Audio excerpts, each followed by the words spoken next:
À Coharaz, petit village perché de 800 habitants, cela fait bien longtemps que les fontaines sont à sec. Sur la bien nommée Route du Soleil, toujours aucun nuage à l'horizon, à tel point que la première source s'est tarie. La commune s'est donc branchée sur la source de secours. Ici, on puise directement dans le paillon de Contes, mais la baisse du cours d'eau est de plus en plus inquiétante. On commence à réellement manquer d'eau.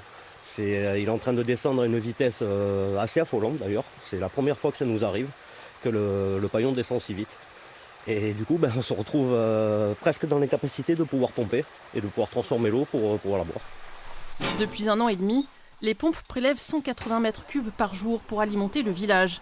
Mais il y a 25% d'eau en moins sur cette source. Si elle fait défaut, pour l'instant, on n'a pas d'autre solution, puisque celle-là, c'est notre plan D. Même pas le B, c'est le C. On a déjà brûlé les 4 étapes qui étaient nécessaires.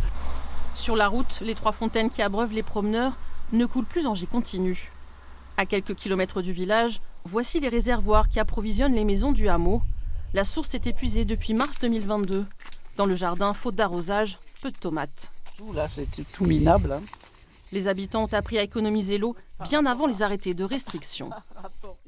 On se lave avec une petite cuvette, on garde l'eau pour les toilettes, pour mettre dans les toilettes. Et les douches, 1 fois par semaine, on s'autorise, mais vite fait, hein.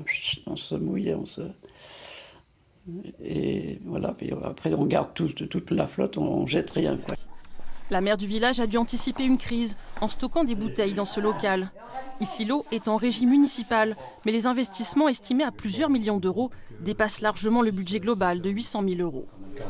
Il faudrait que, bien entendu, les subventions soient plus appropriées pour nous, petites communes, dans la mesure où souvent on ne rentre pas dans le cadre prévu, par exemple, par l'agence de l'eau.